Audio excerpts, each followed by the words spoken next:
Halo teman-teman semuanya, kembali lagi di video saya. Di video kali ini, kita akan membahas sektor mana sih yang mengalami kenaikan paling tinggi dan juga penurunan paling dalam 1 tahun terakhir. Sebelum kita cek sektornya, kita akan coba melakukan update market dahulu. Untuk datanya kita ambil dari Simply Wall Street ya teman-teman. Nah, kalau kita lihat nih teman-teman, selama 1 minggu terakhir, atau kalau kita tarik data selama 7 hari belakang, market kita ini ada kenaikan sekitar 2,1%. Kemudian kalau untuk 3 bulan, itu ada kenaikan sekitar 4,6%. Untuk 1 tahunnya, kenaikannya 2,4%. Dan secara year to date itu 1,8%. Dan selama 7 hari ke belakang ini, atau selama seminggu terakhir ini, sektor yang memimpin itu ada dari sektor utilitas, teman-teman. Dengan kenaikannya itu memimpin di sekitar 18% gitu ya. Dan kedepannya, untuk market sendiri diperkirakan akan tumbuh sekitar 28% per tahun. Oke, selanjutnya kita scroll ke bawah. Kita akan cek market valuation and performance-nya.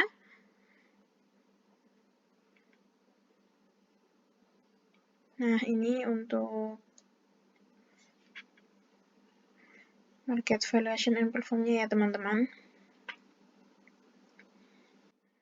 Dimana kalau kita lihat di sini, teman-teman, untuk price earning ratio sendiri, atau PE-nya itu, market kita diperdagangkan di 23,1 kali. Jadi lebih tinggi gitu ya, dari rata-rata PE selama 3 tahun yang sebesar 19,1 kali. Namun, untuk jangka panjang, investor masih tetap yakin terhadap pasar Indonesia ke depannya masih bisa memberikan return gitu, teman-teman.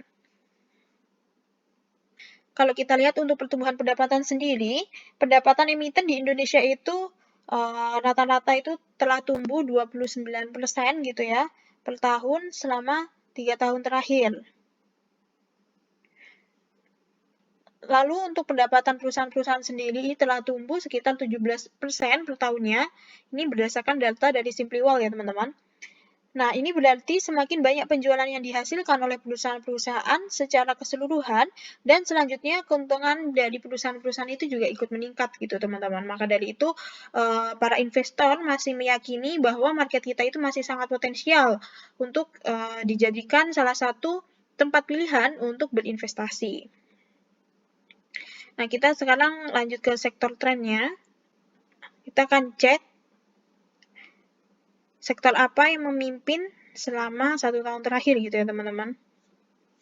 Nah, untuk 1 tahun terakhir, dengan kenaikan indeks 2,39%, sektor yang memimpin dengan kenaikan paling tinggi itu, atau return paling tinggi itu dari sektor material, kemudian ada dari sektor utilitas ya teman-teman, lalu ada sektor energi, 5,14%, utilitas tadi 29,30%, lalu yang keempat ada dari sektor finansial, naik 3,54%.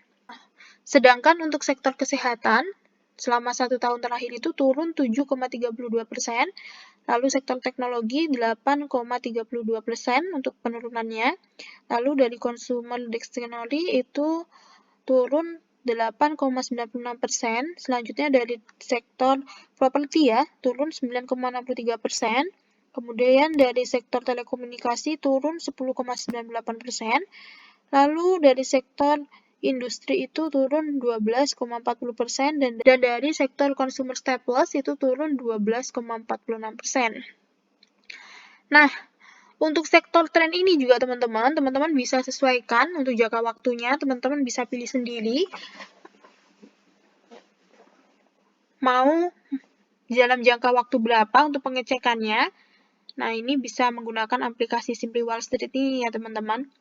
Nah, misalnya teman-teman mau ganti ke 7 hari, mana yang paling tinggi kenaikannya, ini teman-teman bisa rubah, atau mau 1 bulan gitu ya.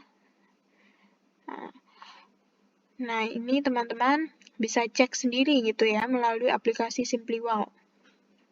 Lalu di sini juga valuasinya bisa kita cek juga. Ini tadi valuasinya. Nah, ini tadi valuasinya, price earning-nya, kemudian forecast growth-nya juga ada di sini. Kelihatan ya, teman-teman. Ini cukup mudah penggunaan aplikasinya. Nah, kalau kita cek ya teman-teman, ternyata selama 1 tahun terakhir, sektor yang memberi keuntungan paling tinggi adalah dari sektor material. Kalau teman-teman klik di sini, di bagian material ini, nanti akan muncul tren sektornya teman-teman. Nah, ini muncul industri tren atau tren sektor.